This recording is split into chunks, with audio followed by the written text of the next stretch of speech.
Good morning. We are heading to Mapanwepe Lake with our special guest. Hello.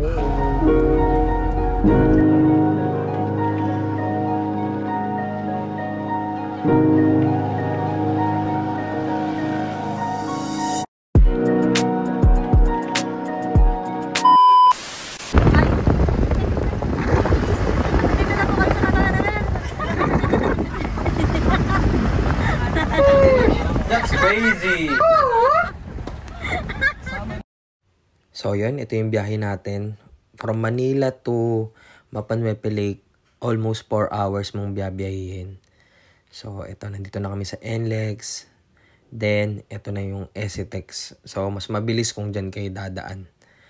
Kasi minsan tinuturo ni Waze, magbayan-bayan pa Bataan.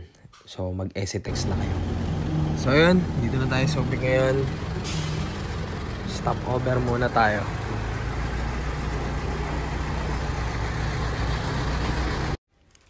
Dito nakalagpas na kami sa Subic. So malapit-lapit na kami sa San Marcelino. Hindi na rin namin nadaanan yung palengke na usually na nakikita sa ibang vlogs dahil pina-shortcut kami ni Waze. So ayan, malapit na tayo sa Lahar Trail at rough road na. Meron ba dyan? Manereklamo na si boss dahil may pasaway kaming bantay. Ito pang pasok. So yun, kumuha na kami ng tour guide dahil di na namin alam papunta. Di na namin sinugalan. So ayan, baka kasi mabalaw kami. So ayan, sila R2. Ito yung mga trail na dinaanan namin, mga river crossing. Hindi na namin na-videohan ng buo yung papunta sa phase 2. Puro itong mga trail na lang. So ayan, kung mahilig din kayo maglaro-laro sa ganyan at naka 4x4 kayo, enjoy kayo dyan. Na timing na maulan nung pumunta kami, kaya siguro merong ganitong trail na nadaanan namin. Kasi yung ibang mga napanood ko, hindi naman nila nadaanan yung ganito. Parang halos 5 river crossing yata dinaanan namin.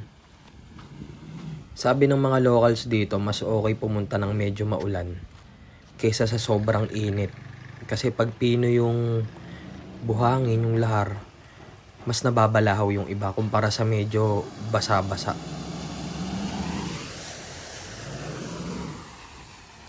Yung nagbibideo nga pala sa amin dyan, yung kasama ng tour guide namin. So, points din talaga pag may tour guide kayo, pwede kayo magpa-video sa kanila. So, ayun, hindi namin makukuha yung shot na yun kung wala kaming tour guide.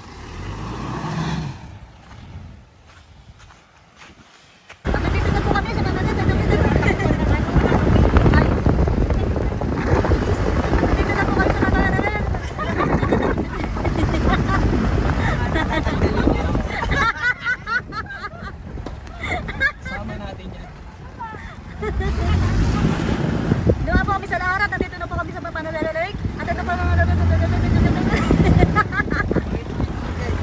ito po ang tour guide. Yes na. At may ito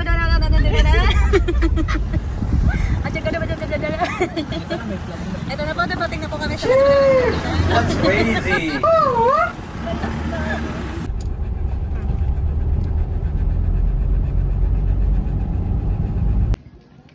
Yan, dito na kami sa Lake Mapanwepe.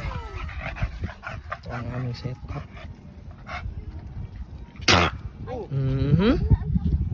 Ubo pa yung tropa ko.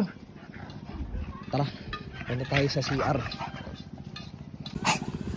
So ito ang CR nila mga tol.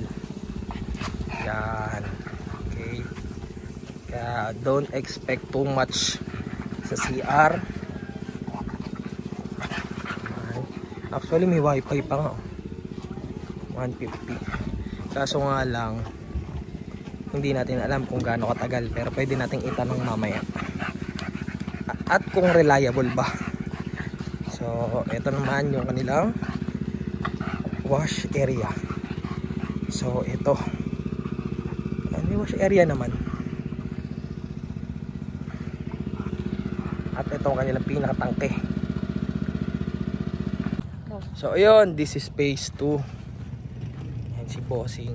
Punta kami sa tindahan, tignan namin kung anong meron dito. Okay dito sa phase 2. Tama nga yung sinabi ng mga nag-suggest. Konting ikot lang para makita nyo din. So ayan, tignan natin yung kung laman ng kanilang tindahan para may idea rin kayo.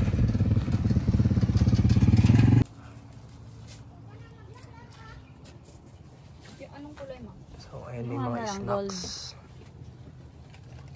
wifi, ayan. May mga ilan na pwedeng ready to eat. Kaya kung may nakalimutan, pwedeng mabili. So ayun, tamang chill lang kami kasama si Shotgun. May iba pang tao sa campsite kaya nakalis muna siya. Pero pag umaalis, yun saka namin siya pinapakawalan. At ayun nga, di maiwasan. Inabot kami ng ulan.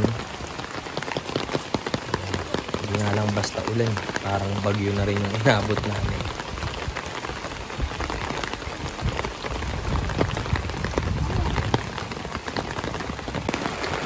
Ito yung part na medyo kinakabahan na ako dahil inidlip na ako sa kotse. Pero paglabas ko, umuulan pa rin. The show must go on, ika nga.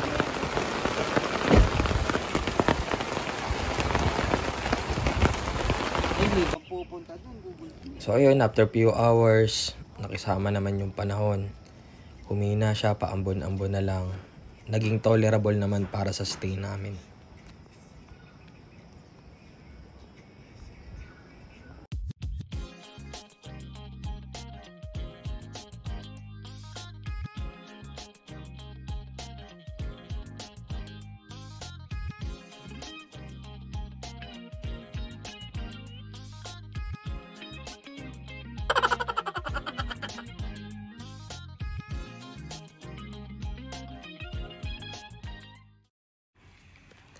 Ito naman yung itsura niya sa gabi. Ayan. So, ang tanging makikita mo na lang na ilaw is yung ilaw ng CR. Ayun, no? Grabe, no? Pagkatapos niyan, syempre, pahinga na. Yan, ganito naman ang umaga ng Mapanwepe Lake. Grabe, sobrang ganda. At dyan, hindi na masyado nag-uulan.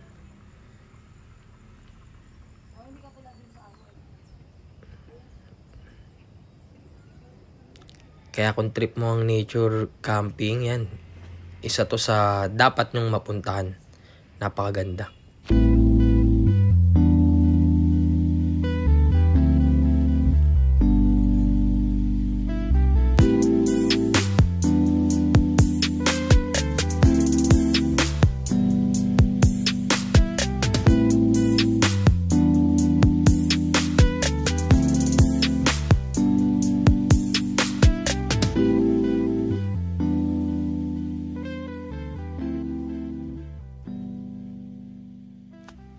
Yan ang kagandahan ng Mapanwepe Lake.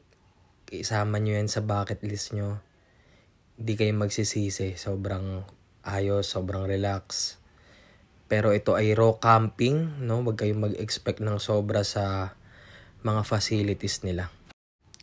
Madami mong pagsubok yung pinagdaanan namin sa way, yung panahon. Pero lahat yan worth it. Parang yung buhay lang yan. Tiwala lang kay Lord. Aayos din lahat. Thank you for watching. Hanggang sa susunod nating camping.